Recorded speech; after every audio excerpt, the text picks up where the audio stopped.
Welcome back to the Brittany Hughes Show. Thank you so much for joining me on yet another Thursday. And what a crazy, crazy, crazy, crazy week. Hasn't it been nuts? I have drunk so much coffee this week. It's a wonder I'm not levitating right now, honestly. So as most of you guys know, if you follow the Media Research Center at all, you understand our stock and trade is media bias. That's what we do. That's why we exist. Over at MRC-TV, where I am and as the managing editor and where this show is aired, we tackle media bias by omission, which is to say, we like to tell you the stories that the leftist media is not. We like to make sure that you are well informed, that you have access to information that you wouldn't readily be able to get elsewhere. So that's what we do. But media bias is our stock in trade. And so when something happens like what we saw earlier this week in the media world, which of course is, Tucker Carlson's ouster from Fox News, and then very quickly followed by the announcement that Don Lemon had been fired over at CNN.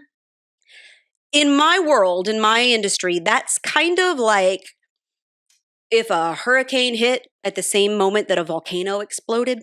So it was a little bit of a crazy week. And there's been a whole lot of speculation, a whole lot of talk going back and forth, a whole lot of articles based on unnamed sources that have been published. And so it's kind of hard to make heads or tails of all of this.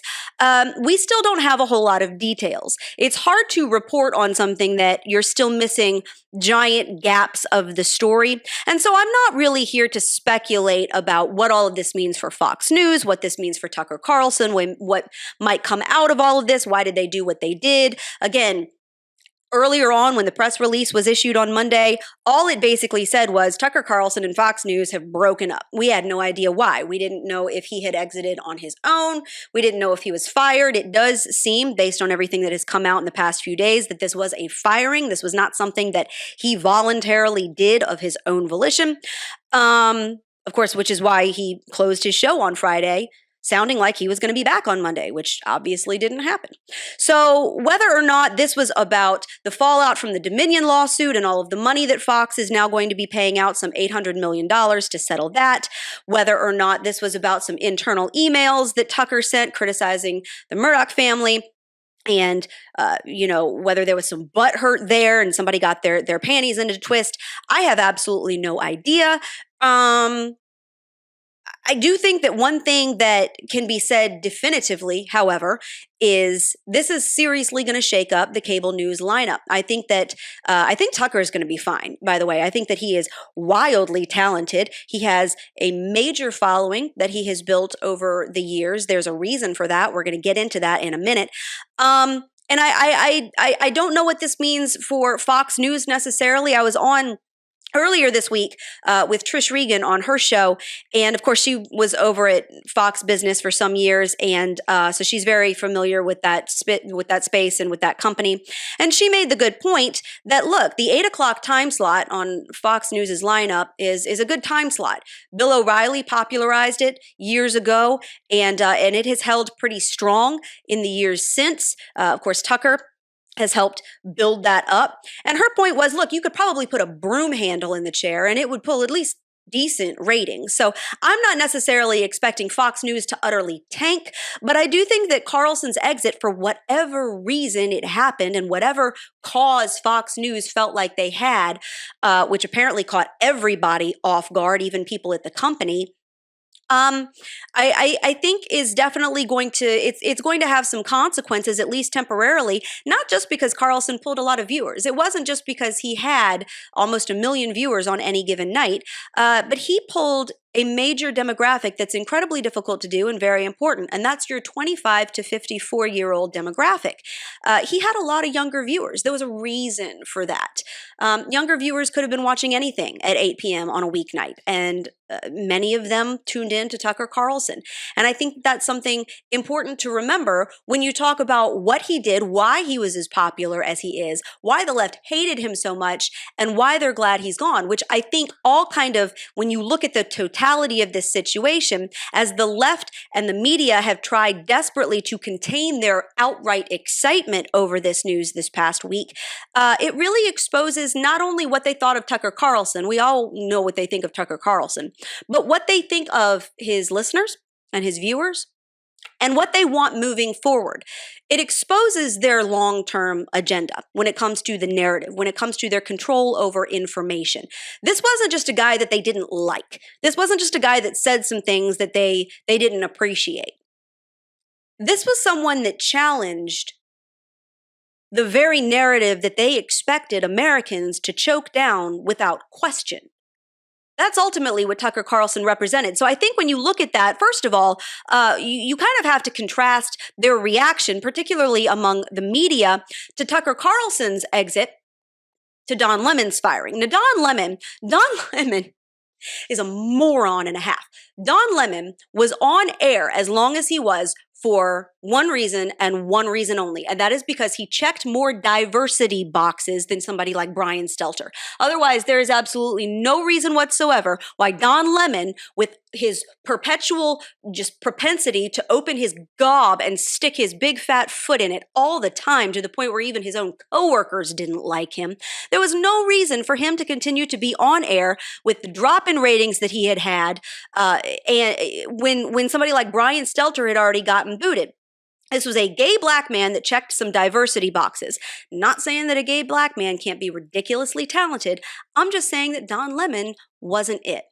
And he continually said stuff that wasn't just offensive to people that, didn't agree with his ideology. He said things that were offensive to anyone, offensive to women, offensive to people. I mean, God bless, whenever you watched the morning show, which of course he got booted to after his 10 o'clock slot just completely bottomed out. He got booted to the morning show, and anytime that you would watch it, poor Poppy Harlow is sitting next to him at the anchor desk, just cringing and squirming in her seat. I almost felt bad for the girl. You could tell she wanted to be anywhere else but where she was at. And so this was somebody that, as far as Don Lemon is concerned, to say he had it coming is to be extremely generous. This was someone that had been given, so many strikes by a network that clearly is very poorly run and has no idea what it's doing whatsoever and no idea what it wants to be. And yet, if you contrast the media's reaction and the left's reaction to Carlson being fired by Fox and Lemon being very rightly fired by CNN, it's night and day different. The New York Times, for example, they wrote 2 separate pieces, which it took like 5 people to pen both of these dumb things, but they ran 2 separate pieces. Here's how they described Carlson's exit from Fox News. Fox News on Monday dismissed Tucker Carlson, its most popular primetime host, who became one of the most influential voices on the American right in recent years with his blustery, inflammatory monologues on immigrants, black civil rights activists, vaccines, and national identity. I guess by immigrants, they mean illegal aliens. I never actually heard Tucker Carlson say a whole lot about legal immigrants that was derogatory at all. I think what they meant to say here was illegal aliens and our current administration's habit of just letting them flood into our country completely unabated and into our welfare safety nets and our education systems. I mean, our border is leaking like a spaghetti strainer. And apparently Tucker Carlson, having something to say about that and giving voice to the millions of Americans that are concerned about that issue, is somehow some far right-wing, crazy nationalist position. Black civil rights activists? Do you mean the Black Lives Matter rioters that were burning down half of America back in 2020 and looting businesses? This is mostly a protest. It is not, generally speaking, unruly, but fires have been started. And torching police precincts and flipping cop cars? You talking about those civil rights activists?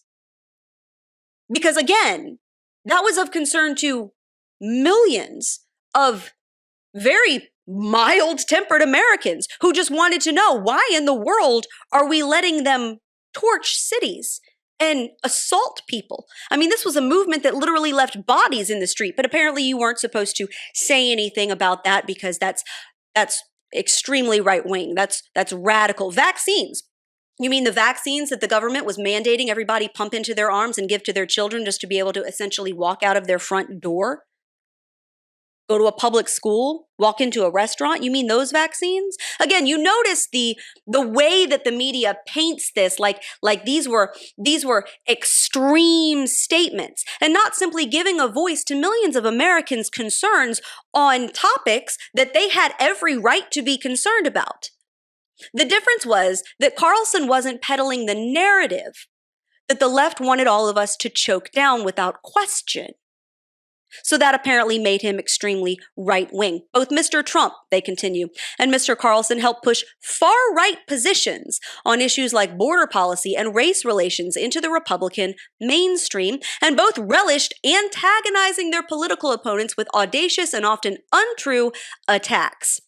Again, far-right positions simply for challenging the left's narrative on these topics.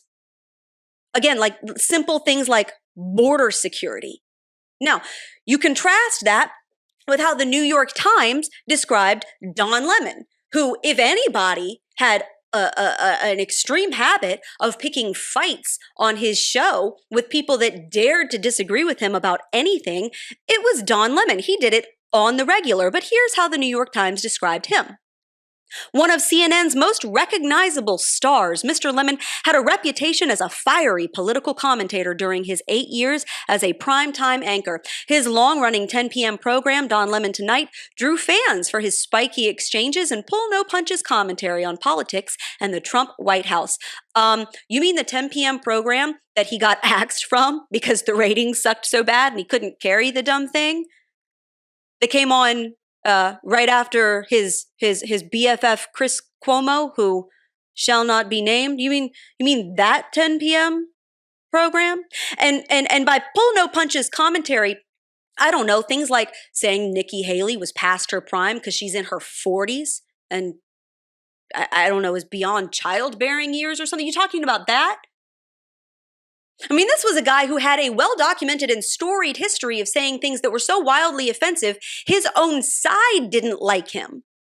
And by the way, it was a very open secret, if you will, that even his own colleagues didn't get along with him. He had a diva attitude. It's a wonder Poppy Harlow managed to fit at the anchor desk next to him, considering that his ego probably took up most of her seat. And yet the New York Times wants us to believe that he was simply fiery. You know, maybe he pushed the edge a little bit too much. Maybe he said some things that were a little bit over the line, but he was just a spunky guy. He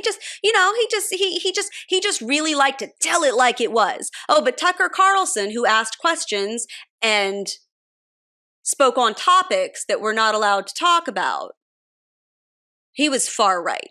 He was an extremist, right? For things like, and again, I've seen rampant speculation this past week that Tucker Carlson's ouster had something to do with the claims that he made about Dominion voting following the 2020 election, and that it had something to do with the fallout from the lawsuit. That's not where the left's hatred of Tucker Carlson started. Not by a long shot.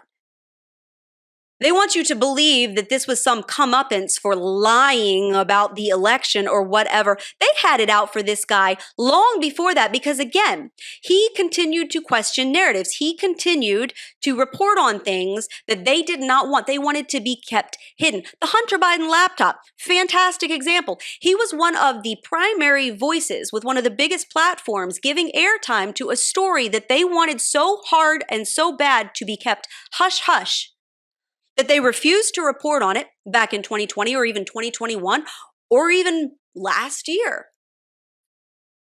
Social media literally was booting people off of platforms for talking about the Hunter Biden laptop. MRC-TV did multiple articles and multiple videos on that story back in 2020 and 2021, and we literally had our YouTube page suspended for even talking about it, for even raising questions about it. But Tucker Carlson used his platform to give airtime to that story, and we couldn't have that. That's far right, right? It didn't matter that the left-wing media could peddle all kinds of Russia hoaxes for years, and that's perfectly fine. You can even still find some of them live on websites, things that have been long since debunked but are still up. But the Hunter Biden laptop story, we weren't allowed to talk about.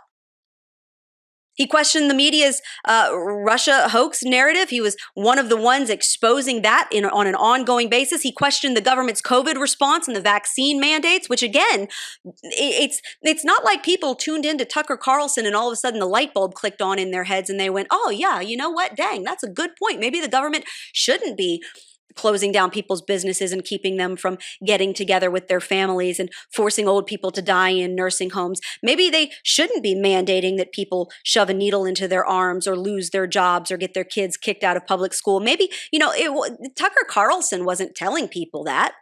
Tucker Carlson wasn't the one inspiring that kind. People gravitated to Tucker Carlson and what he had to say about the COVID shutdowns and the vaccine mandates because they already believed that. They were already questioning. He was simply giving a voice to millions of people that were already asking about this, that were already scratching their heads saying, something doesn't pass the smell test here. With this little troll, this little Anthony Fauci guy, not trusting that. But see, the media doesn't want to talk about that. The media doesn't want to look at how it's been doing its own job now for years, completely abdicating its role as the fourth estate, completely abdicating its role as the journalists that are supposed to care about truth and hold power accountable.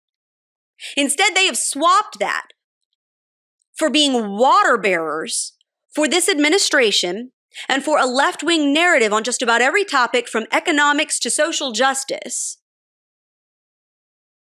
They are a propaganda machine. And rather than be introspective and look and say, why was Tucker Carlson so popular? There's no way that he managed to change millions of people's minds on his own. It was the reverse. Millions of people were gravitating to listening to him because he was saying things that they already believed. He was asking questions that they were already asking. But of course, the media can't talk about that. The left can't talk about that. There's no way that they could accept their own culpability in why people no longer trust them, why people no longer trust the government, why people no longer trust this line that we have been fed now for years. According to George Conway, Tucker Carlson was only appealing to people who don't want to think for themselves because they are too stupid and too lazy. Here's what he had to say to Joe Scarborough over on MSNBC. Remember, Tucker's the guy who went to Budapest to hang out with Orban, and he's always been supportive, essentially, of Putin's position in the Ukraine war, which is that we have no business, the United States has no business defending democracy there, and it's really a business of Russia's, and that Ukraine really is part of Russia, or at least the Crimea is. And he is that is absolutely, and that's the appeal of him to the MAGA base, because they want to make things simpler for themselves. They don't want to think for themselves. Democracy is complicated. Democracy is messy. Democracy is diversity. We don't like that, these people who watch Fox News. And Tucker appeals to that, not just the authoritarian streak, but also, the great replacement theory. He wants to gin up the right, with racism. Again, this idea that millions of people flocked to Tucker because they didn't already know what they believed, and so he just sort of spoon-fed them all of this information, is absolutely ridiculous.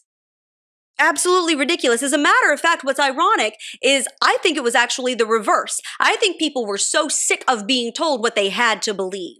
Here's who you have to vote for. Here's what you have to buy. Here's what you have to do because the government told you. Here's what you have to believe because some anchor on some mainstream news channel told you. People were sick of that. People wanted to be able to question when something didn't sound like it was entirely on the up and up. And Carlson gave people the space to do that. But the George Conways of the world, they don't want to see that truth for what it is. Instead, it's just easier and more convenient for them to believe, well, his audience was just so stupid and so lazy, and that's the only reason that he ever amounted to anything at all, which I think they're in for a rude awakening because, again, Tucker Carlson's not dead. I mean, the glee with which they are reacting is a bit hilarious for somebody that has access to internet platforms, which has created an entire space for people to be able to voice their opinions and to gather mass followings for what they have to say. And that's what they're not happy about. That's what they're not happy about. The ultimate truth comes down to this. And believe it or not, I actually think that of all people, AOC said it best this week. She was the blind squirrel that found the nut this week every now and then. And it's usually not because she says something that is particularly enlightened or intelligent. It's mostly because she says things that sort of give the game away. Here was her reaction in a video she posted to social media about Tucker Carlson's firing. Tucker Carlson is out at Fox News. Couldn't have happened to a better guy. What I will say, though, is while I'm very glad that the person that was arguably responsible for some of the largest, driving some of the most amounts of death threats and violent threats, not just to my office, but to plenty of people across the country, I also kind of feel like I'm like waiting for the cutscene at the end of a Marvel movie after all the credits have rolled. And then you see like the villain's like hand reemerge out to grip over like the end of a building or something. But deplatforming works and it is important. And there you go. Good things can happen. You notice how she said deplatforming works. That's the key here. See, this isn't just about the left being happy that Tucker Carlson got what was coming to him. This isn't just the ouster of somebody that they didn't like, that pissed them off. They genuinely want people like Carlson or anybody that questions the narrative that they push to be completely silenced. And they want this for several reasons. See, the left can't actually control what you think. They would love to. If they could, they absolutely would. This is part of the reason why the radical left-wing movement, like the transgender movement, are actively targeting children. Children are the closest thing to a blank slate that humanity has. Children have not yet created their ideology, their worldview. They're still learning all of this. Their little internal foundation is still being laid. So they're going to be particularly vulnerable, particularly impressionable to people that they view as important or influential or close to them or trustworthy. This is why you see such an insidious movement among leftists to try to create relationships with other people's children, right? Like Joe Biden saying earlier this week, there's no such thing as your children. It's all of our children. They want to create this relationship with kids whereby kids now trust teachers, somebody on social media. You can talk to me. Oh, you can't talk to your parents? You can talk to me. I've got your back. I understand you. Because that then becomes the person that is most able to create in that child's mind the foundation for what that kid will go on to believe, the entire framework around which they will shape their ideas and their thoughts and their values. But the left can't necessarily tell a grown adult what to think or what to believe.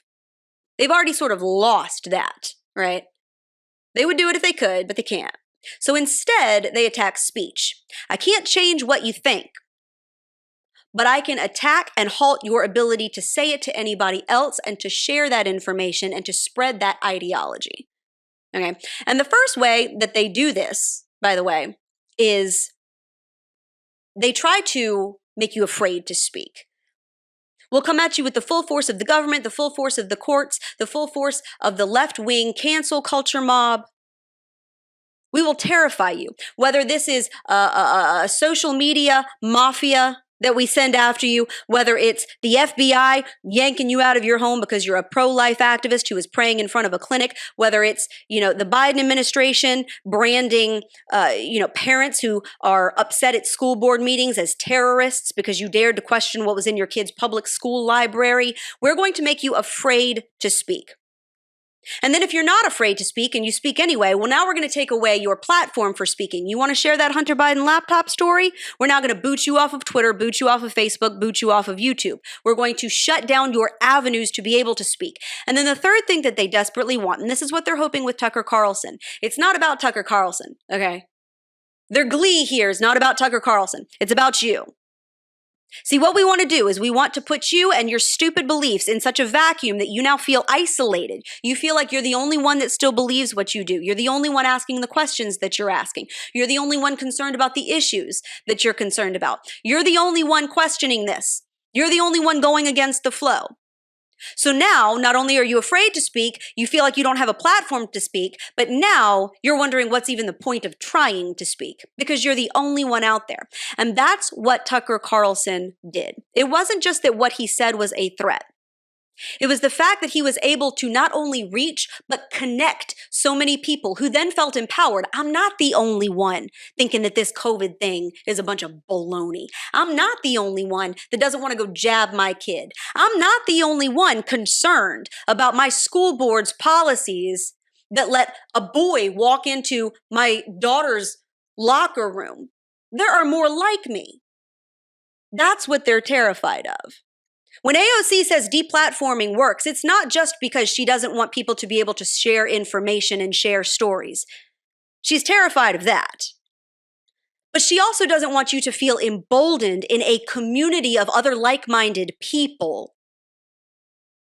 so that you know that you're not the only one. And that's what they're desperately hoping that Tucker Carlson's ouster will be. Now, again, what it means for Fox from a business perspective, I don't know. What it means for Tucker Carlson moving forward as an individual, as a journalist, I don't know. But I do know that that's what the left is hoping for. Again, this has nothing to do with just being excited that he's gone. This is trying to take a hatchet to a resistance that they have found in their ability to shove their agenda down your throat and have you not dare to question it. By the way, speaking of views and values and a community that shares them, if you want to get good health coverage without compromising yours, I have got the solution for you. So every single year, millions of Americans just like you pay crazy high premiums for health coverage that they don't need, that just ends up going to subsidize the cost of medical procedures that you don't necessarily agree with, like abortion. I'm partnering with Share Healthcare to let people know about this amazing Christian-based alternative to traditional health insurance.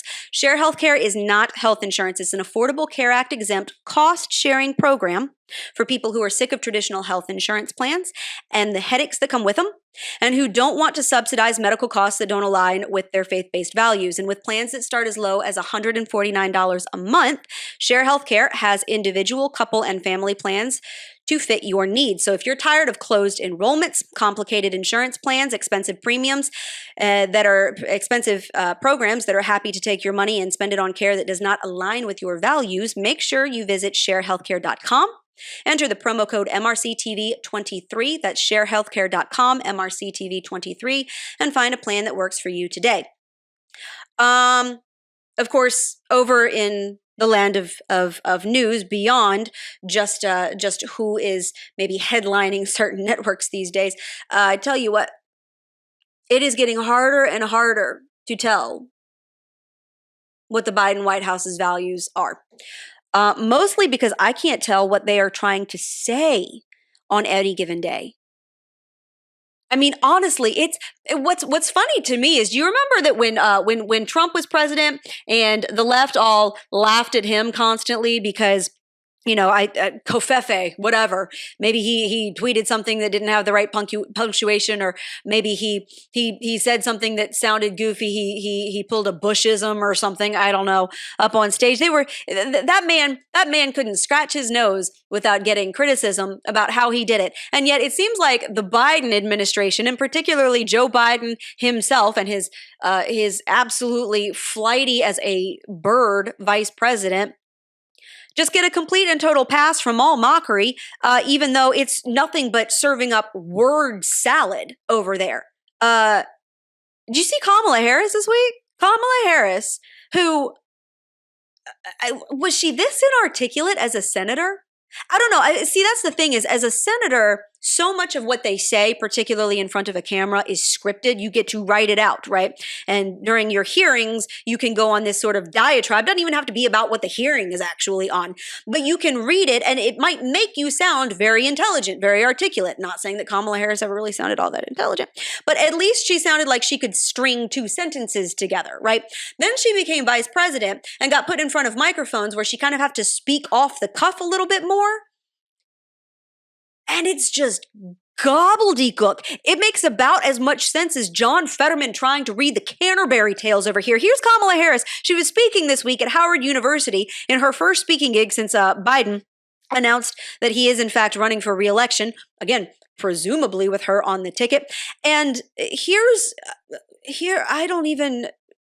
what she said. So I think it's very important, as you have heard from so many incredible leaders, for us at every moment in time, and certainly this one, to see the moment in time in which we exist and are present, and to be able to contextualize it, to understand where we exist in the history and in the moment as it relates not only to the past, but the future. What is that? What is that? Honestly, it does. It sounds like, were you ever in college and you had like a 1,000-word essay or something that you had to turn in? Or maybe it was like back in the day when you actually had to like write it out. You know, remember those little blue books? I'm dating myself, I know. But you remember those little blue books that you had in school where you had to write out an essay and it had to be a certain number of words? And if you didn't know the subject or if you hadn't read the book or whatever, you just sort of like bullcrapped your way through it. And so you would make it as flowery as humanly possible, and you would add in all the adjectives that you could possibly think about to try to make it sound poetic and intelligent, like there was substance to it. But it really didn't end up meaning anything. That's Kamala Harris. That's Kamala Harris every single time she opens her gob. When she's not saying things that are patently false, she's making factual gaffes, or she's just kind of rambling. Like she genuinely thinks that this is poetry coming out of her face hole. And you would think after a couple years of doing this that she would eventually get it. I mean, once, twice, maybe you start to figure out, gosh, I'm not really good at speaking off the cuff. Maybe I need to have some notes or something out there. Maybe I should actually, do some homework, do some research before I make this speech. Maybe I just shouldn't get up there and wing it. But she never seems to learn. And quite frankly, when you're the act that follows Joe Biden, I'm not really sure why you would, because Joe Biden doesn't make any sense either. Here he is over here. He got asked a question I guess it was the Rose Garden outside the White House today or this week by a reporter who was asking about Republicans fighting him on the debt ceiling, which has been an ongoing debate. And here was Biden's response. Republicans say you're refusing to negotiate on the debt limit. Saying resisting action. They haven't figured out the debt limit yet. Are you listening to action? Like they don't know what the debt ceiling, what does that even mean? Does he even know where he is? Of course, he doesn't know that he's president. He's constantly calling Kamala Harris president. This is who is supposedly running our country. I mean, you would think that at least some ability to be articulate, some ability to answer a question. And what I think is so telling is, to me, particularly when it comes to Kamala Harris, particularly when it comes to just the blather that she just kind of spews out like a busted fire hydrant all the time. It's so indicative of the left's entire platform. If you notice, pretty much every single issue, whether it's economic and their constant push for socialism and the math that doesn't add up to substantiate that, or all of the social welfare net stuff, all the way to their social justice when it comes to, if you ask them to articulate their stance on abortion and if you challenge them with the science on that, or the science on transgenderism and men competing against women in sports, if you ask them to substantiate any of this stuff that they believe, any of this stuff that they peddle, any of this stuff that, again, they want you to choke down without question, they don't want people like Tucker Carlson questioning or exposing, they don't want to be challenged on it. If you ask them to substantiate any of it, this is exactly what you get. You get Kamala Harris level blah. Because at the end of the day, the left's platform has no foundation. It's a nebulous cloud with no shape or form. That's why it's constantly changing. It's not based on anything. There's nothing substantive. There's nothing fact-based that anchors it. This is partly what's so dangerous about it. I mean, you saw that with the feminist movement that has now had to play second fiddle to the transgender movement because it was all about women's rights for years and years and years. And now it's about men who think that they're women and their rights over actual women for years and years and years. Oregon just, is putting in their state healthcare plan that, that biological men who believe that they are women can get hair removal surgery on the taxpayer dime, and insurance companies are going to start covering this while actual biological women are still shucking out of pocket for things like razors and waxing and whatever. The left's entire propaganda mill, their entire platform, their entire agenda isn't actually based on anything real. It's based on whim. It's based on whichever way the political wind blows. What might get you votes over here? What might appease this oppressed demographic or this minority segment? That's why it's like water. It's almost impossible to get your hands around it. And whenever I see Kamala Harris opening her mouth and this is what comes out, that's all I can think of is this is all y'all have. You have flowery language that if you close your eyes and zen out a little bit might sound poetic, but at its core, it has no meaning. There's nothing of substance in it. And society and civilization have to have substance. It has to be rooted in something real. And the left has completely and totally lost touch with anything resembling reality. That's why they're so happy about Tucker Carlson's exit. It's not just what he had to say. It was about the questions that he asked, the topics that he raised, that he gave voice to people who were questioning this stuff and saying, I'm not just going to buy this gobbledygook that you're peddling over here and believe it on face value. I want something real. I want something of truth. I want something of value. That was why he was so popular. That's why he gained the following that he did.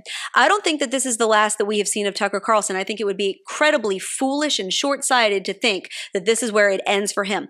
What this will mean for Fox News remains to be seen. All of that, we're going to stay tuned. Might have some more developments later on. It'll be definitely interesting to watch. I will say that this has changed the landscape, and I think a whole lot of people are questioning now, where do we go and who do we listen to?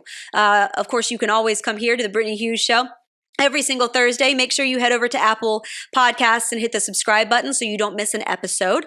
Also head over to Newsbusters. Their podcast is on Mondays, Wednesdays, and Fridays with Tim Graham. He does a great job of breaking down media bias. Go download his episodes earlier from this week. He had a whole lot to say on this topic. Very, very interesting. Absolute icon in that space.